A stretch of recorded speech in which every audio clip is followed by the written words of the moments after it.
21장 말씀입니다. 사무엘상 21장 1절로 15절의 말씀인데요, 1절로 6절까지만 교독해서 읽도록 하겠습니다. 제가 1절을 먼저 읽겠습니다. 다윗이 노베 가서 제사장 아히멜렉에게 이르니 아히멜렉이 떨며 다윗을 영접하여 그에게 이르되 어찌하여 내가 홀로 있고 함께하는 자가 아무도 없느냐 하니,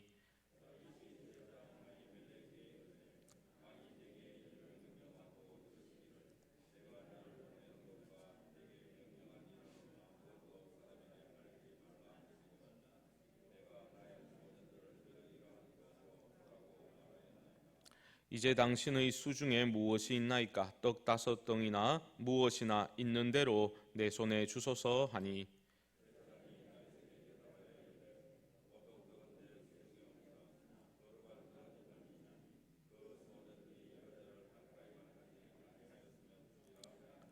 다윗이 제사장에게 대답하여 이르되 우리가 참으로 3일 동안이나 여자를 가까이 하지 아니하였나이다.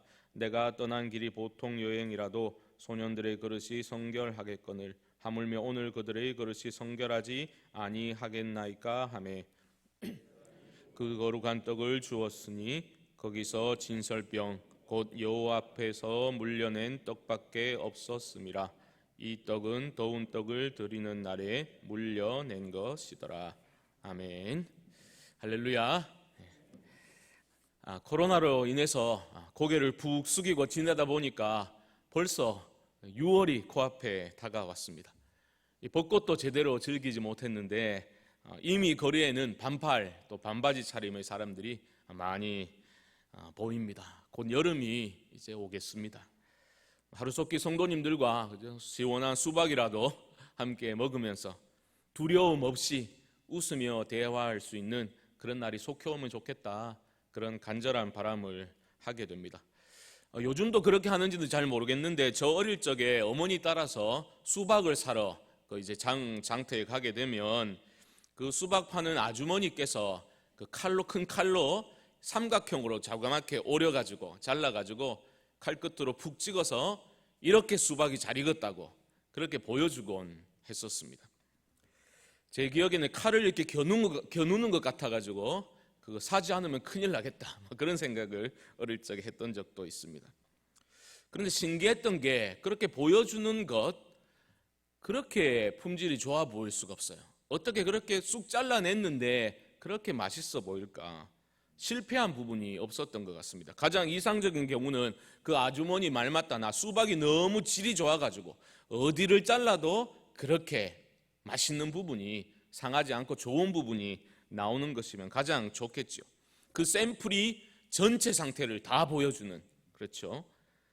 그런데 우리 인생의 단면을 그렇게 한 부분을 도려낸다면 어떨까, 그런 생각을 한번 해보게 됩니다. 여러분 어떻습니까? 자신이 있으십니까? 어떤 내 인생의 걸어온 여정 중에 어떤 면을 뚝 잘라서 뽑아내더라도 나는 하나님 앞에 또 사람 앞에 자신이 있다, 이런 분들 많이 계십니까? 일단 저는 없습니다.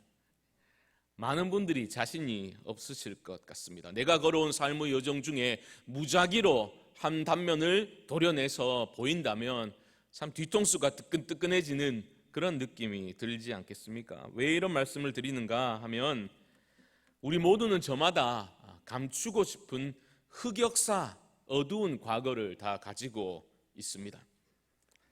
5월에 들어서 우리가 매일 성경 본문을 따라서 시편의 말씀을 묵상하였죠. 다윗의 시들을 참 많이 살펴보았습니다. 어제만 해도 시편 23편, 가장 유명한 시편이 아니겠나, 1편과 더불어서 아름다운 여호와는 나의 목자시니 내게 부족함이 없으리로다. 너무나 아름다운 시가 아닐 수 없습니다. 다윗의 시는 그처럼 아름다운 시들이 참 많이 있습니다. 우리는 그런 시들을 대하면서 어떤 생각을 합니까?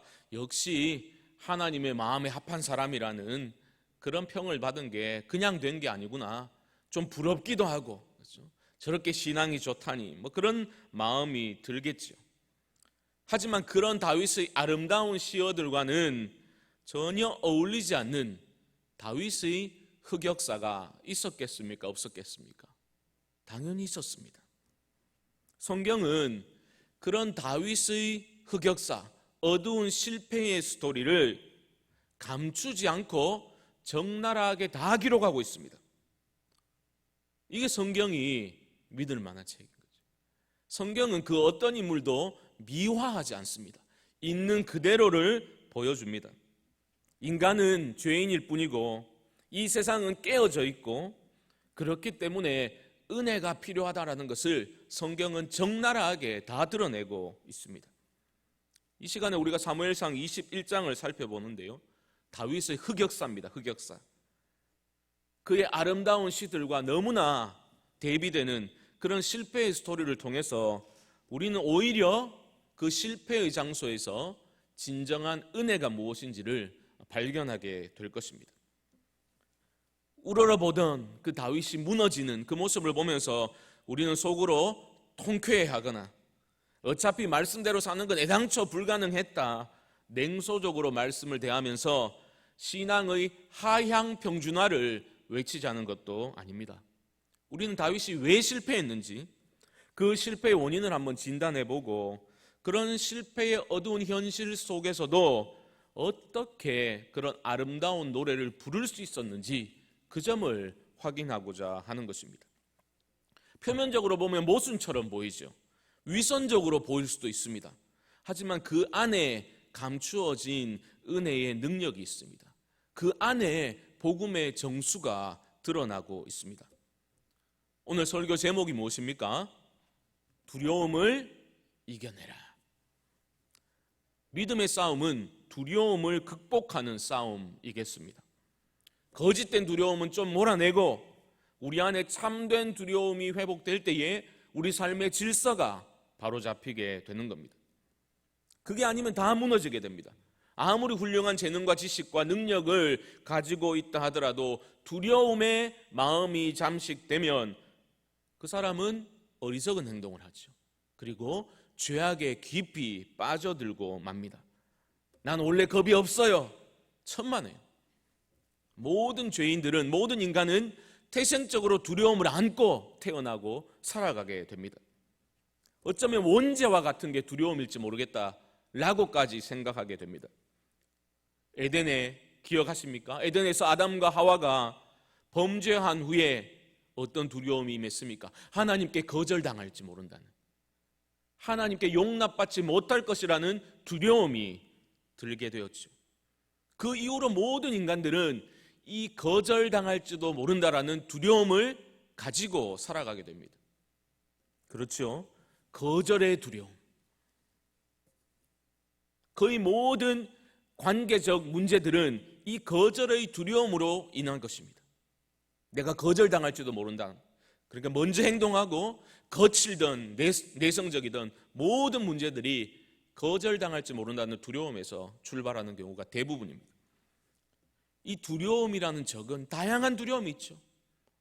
재물에 대한 염려, 걱정, 두려움, 건강에 대한 두려움, 죽음에 대한 두려움. 이 두려움이라는 적이 얼마나 파괴적인 능력을 발휘하는지 오늘 본문을 통해서 우리는 쉽게 확인할 수가 있습니다. 우선 1절을 보시면 다윗이 놉이라는 곳을 방문하는 것으로 사건이 시작되고 있습니다. 1절 상반절을 보시면 다윗이 놉에 가서 제사장 아히멜렉에게 이르니, 여러분 지금 다윗은 어떤 상황에 처해 있습니까? 자신을 죽이려는 사울의 추격을 피해 다니는 지금 도망자 신세로 다윗이 전락해 있습니다. 놉이라는 곳은 제사장들이 거주하는 작은 성읍으로 그렇게 알려져 있습니다. 왜 그곳을 방문했습니까? 도망자 다윗은 왜 그곳을 방문했습니까? 사무엘상 19장을 보면 사울이 자신을 창에 박아서 죽일 벽에 창으로 죽이려고 할 때 도망쳐가지고 라마 나요스에 있는 제사장 사무엘에게 피했던 경험이 있습니다. 거기서 제사장에게 도움을 받았기 때문에 이번에는 또 다른 제사장이 있는 놉으로 다윗은 피신을 했던 것 같습니다. 그런데 이미 다윗은 매우 지쳐 있습니다. 영육간에 매우 지쳐 있습니다.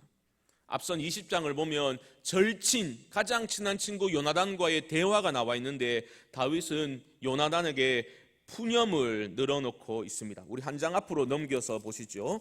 20장 1절 말씀 한번 보십시오. 20장 1절 말씀. 제가 읽어드립니다. 다윗이 라마 나요에서 도망하여 요나단에게 이르되 내가 무엇을 하였으며 내 죄악이 무엇이며 네 아버지 앞에서 내 죄가 무엇이기에 그가 내 생명을 찾느냐. 너희 아버지 도대체 뭐가 문제냐?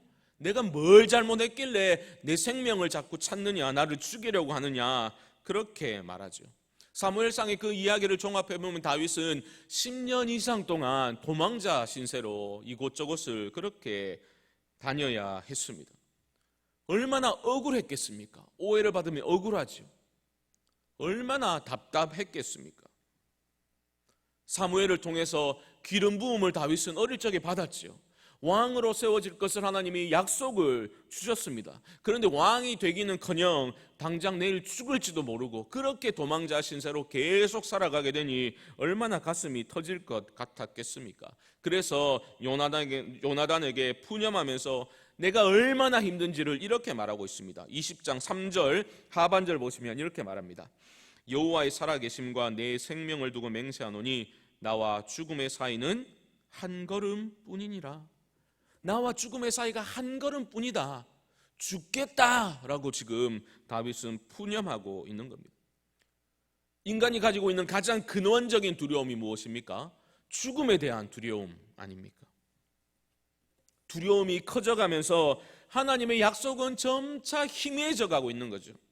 죽음의 냄새가 진동을 하고 있습니다. 미칠 노릇입니다. 그래서 다윗은 과거 경험에 의지해서 제사장 아히멜렉을 찾아갔지만 제사장을 찾아갔다고 해서 모든 문제가 자동적으로 해결되지는 않는 거죠. 안타깝게도 이어지는 말씀을 보면 다윗이 제사장에게 하나님께 기도해 달라거나 아니면 하나님의 임재를 구하는 노력을 하는 모습을 전혀 찾아볼 수가 없습니다. 대신에 다윗의 첫 대사는 아히멜렉을 속이는 거짓말로 채워져 있습니다. 아히멜렉이 어떻게 다윗이 어떤 신세인지를 모르고 어떻게 혼자 왔냐고 그렇게 물어보니까 다윗의 답변이 뭡니까? 거짓말한 거죠. 내가 지금 왕에게 비밀 명령을 받아서 비밀 작전을 수행 중이라고 그렇게 거짓말을 시켜버립니다. 왜 그렇게 거짓말했는지는 분명하지 않습니다. 어쨌든 그는 두려움에 사로잡혀 있었고 앞장인 20장에서부터 이미 그 조짐이 보이기 시작했습니다. 친구 요나단에게 거짓말 좀 해달라고, 자신을 위해서 거짓말 시켜달라고 부탁하는 장면이 나오고 있다라는 것입니다. 다윗은 두려움의 시간이 길어지게 되자 하나님의 뜻과 하나님의 방법을 구하기보다는 인간적인 방법을 의존하는 모습을 보여주기 시작하고 있는 것입니다. 그러니까 친구에게 거짓말 시켜달라고 하고 지금은 제사장에게 자신이 친히 거짓말을 하고 있는 겁니다. 다윗이 지금 영적인 침체에 빠져 있구나. 그것은 이어지는 그의 모습을 통해서도 확인할 수 있습니다. 그는 자신의 믿음이 새롭게 되기 위한 어떤 영적인 재충전에는 별 관심을 보이지 않습니다. 대신에 무엇을 구합니까? 먹을 것을 구하지요. 그리고 무기를 구하고 있는 모습을 보게 됩니다.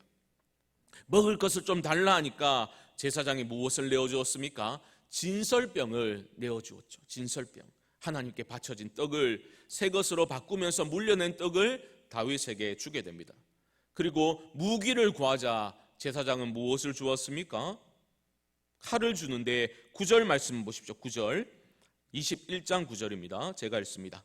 제사장이 이르되 네가 엘라 골짜기에서 죽인 블레셋 사람 골리앗의 칼이 보자기에 쌓여 에봇 뒤에 있으니 내가 그것을 가지려거든 가지라.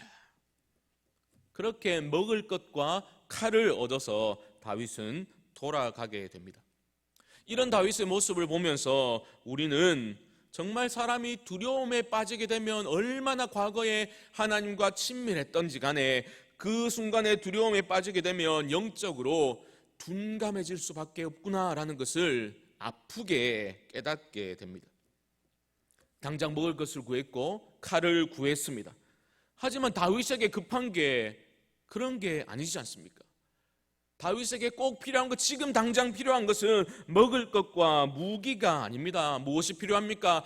다윗에게는 지금 이 두려움의 상황 속에서도 하나님이 나와 함께 하신다는 하나님의 임재의식을 회복하는 것이 가장 우선적으로 필요했던 것이었습니다.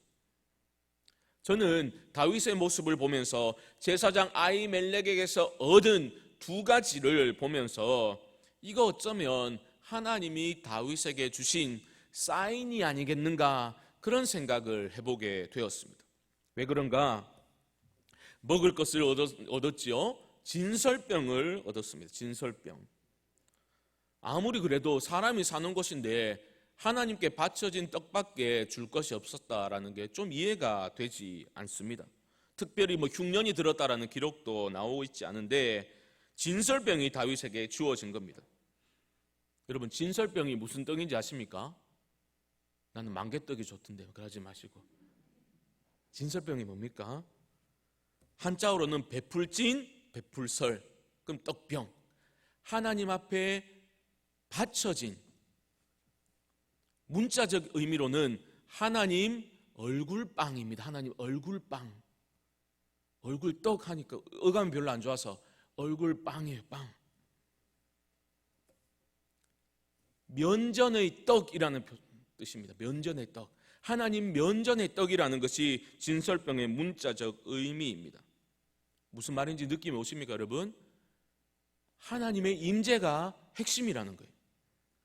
매 안식일마다 끊어지지 않고 항상 진설병은 그렇게 있어야 했습니다. 절대 끊어지면 안 되는 임재의 떡이라고 말할 수도 있겠죠. 그리고 레위기에서는 이것을 가리켜서 영원한 언약을 상징하는 것이다 라고 말을 했습니다. 하나님 앞에 드려진 면전의 떡을 지금 다윗이 받아들고서 그는 무엇을 기억했어야 했습니까? 하나님의 언약을 기억했어야죠. 하나님의 약속을 기억했어야죠. 그의 삶이 여전히 하나님 손안에 있다는 것, 그 임재를 회복해야 되겠다는, 그래야지 내가 이 두려움에서 벗어날 수 있겠구나라는 것을 다윗이 깨달아야 했는데 그렇게 하지 못했죠. 둘째로, 받은 무기를 생각해 보십시오. 골리앗의 칼입니다. 지금 무기를 구하고 있는 다윗이 매우 다급한 느낌을 주게 되는데 그 이유는 21장 7절 말씀이 나옵니다. 7절을 보십시오. 그날에 사울의 신하 한 사람이 여호와 앞에 머물러 있었는데 그는 도액이라 이름하는 에돔 사람이요 사울의 목자장이었더라. 지금 사울에게 쫓기고 있는데 그곳에서 누구를 만난 거예요? 사울의 목자장을 보게 된 겁니다. 마음이 다급해진 다윗은 무기를 더 빨리 구하고 있습니다. 아히멜렉은 네가 엘라 골짜기에서 죽인 골리앗의 칼뿐인데 이거라도 가져가겠느냐라고 묻자 다윗이 뭐라고 대답합니까? 9절 하반절 보시면 다윗이 이르되 그 같은 것이 또 없나니 내게 주소서. 골리앗의 칼을 받아들면서 너무나 기뻐하고 있는 이 다윗의 모습, 실망을 자아내게 됩니다. 왜 그렇습니까? 골리앗을 죽였을 때의 그의 모습과 너무나 대조적이기 때문입니다. 다윗이 골리앗을 죽일 때에, 거인 골리앗을 쓰러뜨릴 때에 최강 무기로, 최첨단 무기로 무장해서 싸워 이겼습니까? 그렇지 않지요. 사울이 자신의 갑옷을 입혀주고 자신의 칼을 주었을 때 그거 거추장스럽다고 다 거부하고서 막대기 들고 물맷돌, 매끈한 돌 5개 주워가지고 물매 들고 골리앗을 향해서 달려갔던 다윗 아니었습니까? 그 물매가 무엇을 상징합니까? 사자와 곰의 그 이빨 속에서 짐승을 구해내도록 하는, 평소에 하나님과 동행하며 훈련했던 그 임재의 상징이라고 볼 수 있지 않겠습니까? 그게 물매라고요. 자신을 비웃으면서 욕설을 내뱉고 있는 거인 골리앗을 향해서 다윗은 뭐라고 외치면서 나아갔습니까? 너는 칼과 창과 단창으로 내게 나아오거니와 나는 만군의 여호와의 이름, 곧 내가 모욕하는 이스라엘 군대의 하나님의 이름으로 나아가노라. 다윗의 이 용맹함이 어디로 사라져 버렸단 말입니까? 골리앗의 칼을 받아 들었을 때 다윗은 그때 내가 여호와의 이름으로 나갔을 때 골리앗을 쓰러뜨리게 하셨지, 나의 싸움은 이런 무기에 달려있는 게 아니지, 그렇게 반응했어야 되지 않겠습니까? 다시 하나님의 능력을 의지하고 이 두려움에서 벗어나야지라고 결단했더라면 얼마나 좋았겠습니까? 하지만 어느새 두려움에 잠식당해버린 그 두려움이라는 적에서 다윗은 벗어나지 못하고 점점 더 깊은 늪으로 빠져들고 있는 모습을 보게 되는 것입니다. 여러분, 두려움이 우리 마음을 장악하게 되면 나타나는 특징이 있습니다. 여러 가지가 있겠지만 대표적인 것이 바로 분별력을 상실하는 겁니다. 두려움에 사로잡히게 되면 분별력을 상실하게 됩니다. 우리도 그렇지 않습니까? 지나고 보면 땅을 치면서 내가 왜 그때 그렇게 바보처럼 어리석게 굴었던가 한탄할 때가 있죠. 마찬가지입니다. 보십시오. 지금 다윗은 두려움으로 인해서 하나님이 이 상황 가운데 나와 함께 하신다라는 것을 망각했습니다. 기름 부음을 받았고 왕으로 세워주시겠다는 그 언약의 말씀도 이제 별로 와닿지도 않습니다. 그저 살기 위해서 인간적인 방법을 총동원하고 자꾸만 어리석은 선택과 결정을 이어나가고 있는 것입니다. 다윗은 그렇게 노업을 떠나서 어디로 도망하였습니까? 이어지는 말씀을 보게 되면 적국인 블레셋 가드 왕 아기스에게 도망치게 됩니다. 다윗은 이렇게 생각한 거죠. 자기 생각에는 이게 생각이 그럴듯한 겁니다. 지금 가드는 이스라엘의 적국이고 자신은 이스라엘의 왕인 사울에게 쫓기는 신세이니 내가 가드 왕에게 가서 도움을 청하면 가드 왕이 나를 보호해 줄 수 있겠구나, 그렇게 생각을 하고 적국으로 들어가 버린 겁니다. 그런데 자신의 계획과는 정반대로 아기스의 신하들이 기겁을 합니다. 11절 중반절 보십시오. 11절 중반절. 이는 그 땅의 왕 다윗이 아니니까. 그들도 알고 있는 거예요. 그 다음 왕은 이미 사울보다는 다윗이 얼마나 명망이 높은지를 그들은 다 알고 있었습니다. 실제적 왕이 다윗이라는 거예요. 그리고 그 유명한 창화까지 언급하고 있습니다. 뭐라고 합니까? 사울이 죽인 자는 천천히요 다윗은 만만이로다. 아무리 도망자 신세라고 해도 우리가 호랑이 새끼 키워주면 안 된다는 거죠. 처단해야 된다고 그렇게 신하들이 반응을 한 겁니다. 12절 보십시오. 다윗이 이 말을 듣고 그의 마음에 두고 가드 왕 아기스를 심히 두려워하여. 다윗의 두려움이 점점 더 커지고 있습니다. 위기의 때에, 인생의 문제를 만나서 두려움이 엄습할 때에 하나님의 도우심을 구하고 그분의 임재를 구하지 못하고 매달리지 못하고 자꾸만 인간적인 방법을 동원하고 거짓말시키고 눈앞의 위기를 일단 넘기고만 보자, 그런 식으로 대응하게 되니까 결국 이렇게 되고 마는 겁니다. 두려움이 자꾸만 커져서 두려움이 극에 달하게 된 겁니다. 지금 죽을 위기에 처하게 되었습니다. 그래서 다윗이 어떤 행동을 합니까? 13절 보십시오.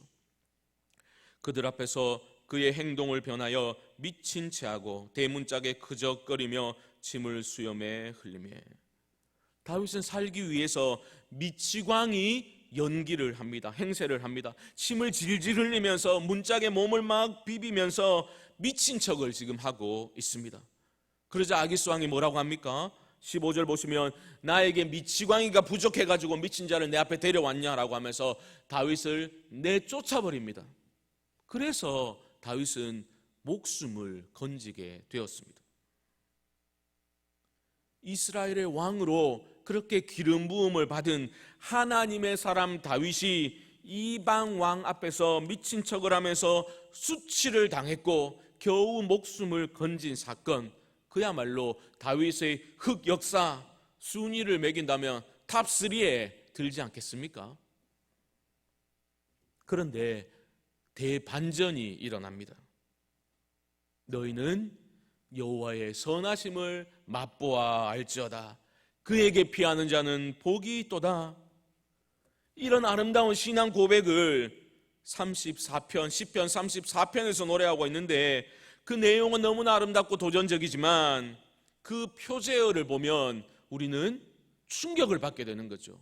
시편 34편 표제에 뭐라고 나와 있냐면, 다윗이 아비멜렉 앞에서 미친 채 하다가 쫓겨나서 지은 시라고 되어 있습니다. 이 시가 언제 쓰여진지를 보여주고 있는 거예요. 아비멜렉과 아기스는 다른데요 라고 생각하지 마시고, 왜냐하면 애굽 왕들을 공식 칭호를 바로라고 부르듯이 블레셋 왕들을 아비멜렉이라고 부르는 거예요. 그러니까 이름이 다르다고 다른 사건이 아닌 겁니다. 바로 이 사건, 사무엘상 21장의 사건을 가리키는 것입니다. 너희는 여호와의 선하심을 맛보아할지어다. 이런 아름다운 노래를 언제 했다고요? 미친 척하고 겨우 목숨을 건진 후에 그렇게 했다라는 겁니다. 그 흑역사 속에서 다윗은 이런 아름다운 노래를 불렀다라는 겁니다.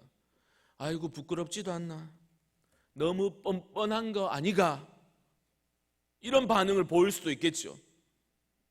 살기 위해 거짓말시키고 미친 척하고, 또 다윗 때문에 사무엘상 22장을 보면 그 노브의 제사장 85명과 그 식솔들은 다 죽임을 당하게 됩니다. 그 목자장, 사울의 목자장 도액이 밀고를 해가지고 오해를 받아서 다윗을 도왔다고 해가지고 그들은 죽임을 당하게 됩니다.